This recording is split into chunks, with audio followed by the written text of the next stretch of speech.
Hello Aries, Sun, Moon Rising, and Venus Signs. Kamusta kayo? Sana po'y nasa mabuti kayong kalagayan. Welcome back po sa Star Tarot. Kung bago kayo rito, welcome din kayo. Thank you sa inyong support.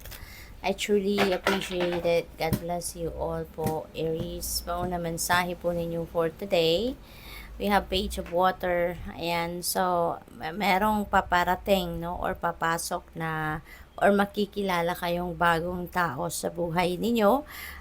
Maaaring bagong kaibigan yan, maaaring bagong kakilala, baka bagong manliligaw if you are still single, yung gano'n, ano. So, merong bagong there could be a new friendship or business partnership, no, na pwedeng mabuo dito between you and another person. Maaari din na ang iba sa inyo rito will be extra intuitive and sensitive, no, compassionate, empathic sa ngayon, Aries, kaya mas magiging kayo ngayon, mas tawag dito, mas magiging malakas, no, ngayon ang inyong radar, kumbaga.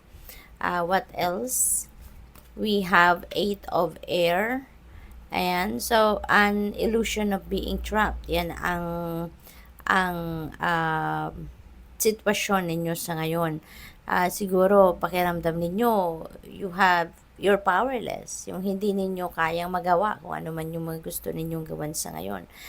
Feeling ninyo siguro wala kayong kapangyarihan, no? Or wala kayong powers para ma-carry out ninyo ano man yung mga plano ninyo sa buhay sa ngayon. But, Aries, that is just an illusion. Ang tawag dito, akala nyo lang yan, no? Akala nyo lang yan. But that's not the reality. Ang reality is, lahat tayo, meron tayong kakayanan, lahat tayo, meron tayong capabilities, lahat tayo, meron tayong mga talents, skills, and gifts, no, na magagamit natin para magawa natin kung ano man ang mga mission natin sa buhay, ano man yung mga goals natin, yung ganoon. Kaya, gising, Aries, gising kayo, no?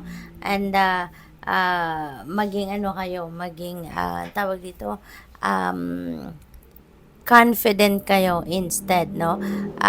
Si Aries, no, laging yan naturally si Aries confident, determined, focused, yung ganun. So, i-embody ninyo yung energy ninyo, no, bilang isang Aries. Kasi, nandiyan dyan you have all it takes, no? You have all it takes to succeed.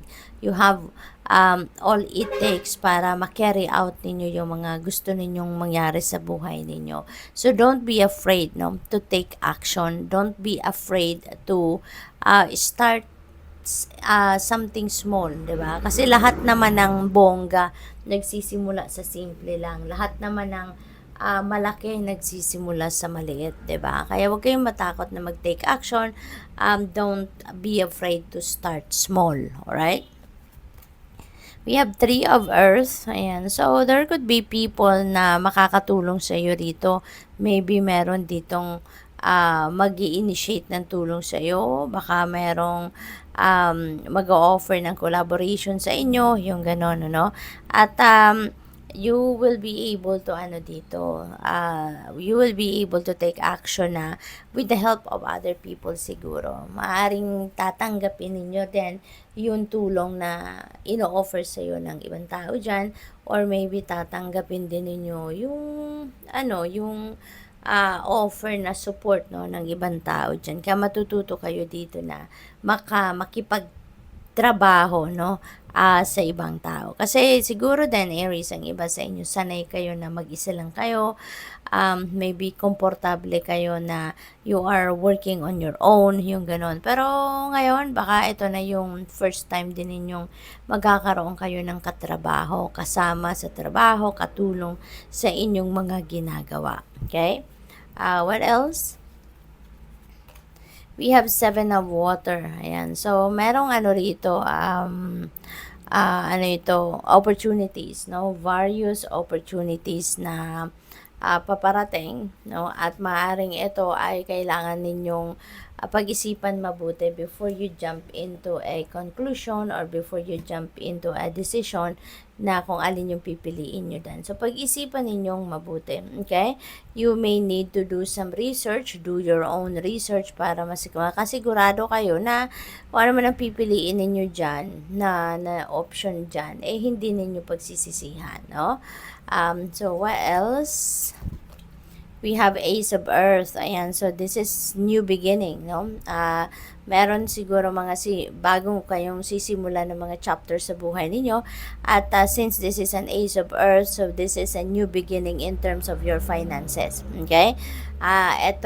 Dito ito sa sa kaparahang aspeto ninyo. Alright? So, there is going to be also an inflow of abundance dito. So, ito na yung simula ng pagdating ng kaperahan sa inyo. Ito na yung simula ng pagdating ng prosperity and abundance.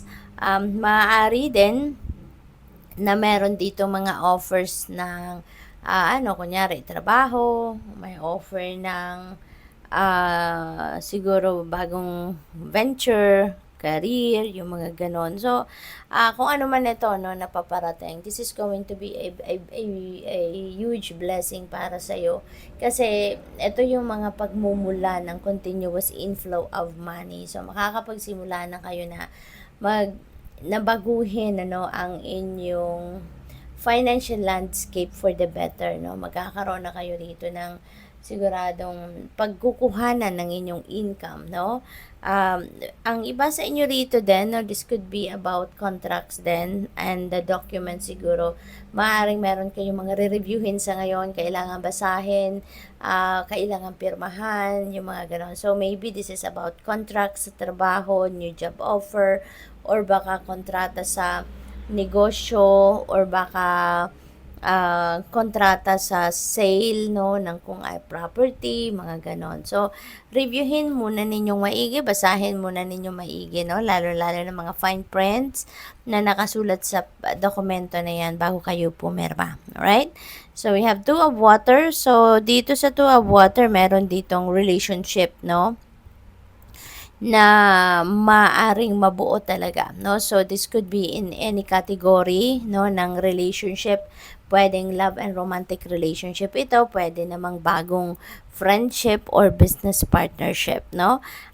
For others of you na, kunyari, nandoon na siguro kayo sa established na relationship, maaaring sa ngayon, mas lalo pa kayong mag-grow yung inyong relationship. Baka sa ngayon, mas lalo pa kayong maging matibay, no, ang inyong relasyon.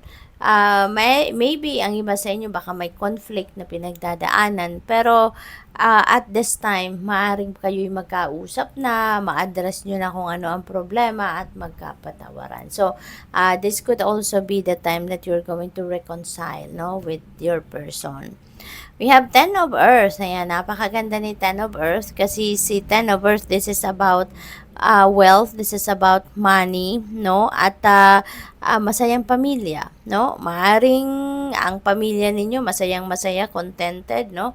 Kasi maaring lahat ng gusto ninyo or lahat ng kailangan ninyo ay nandiyan na, napoprovide mo na, di ba?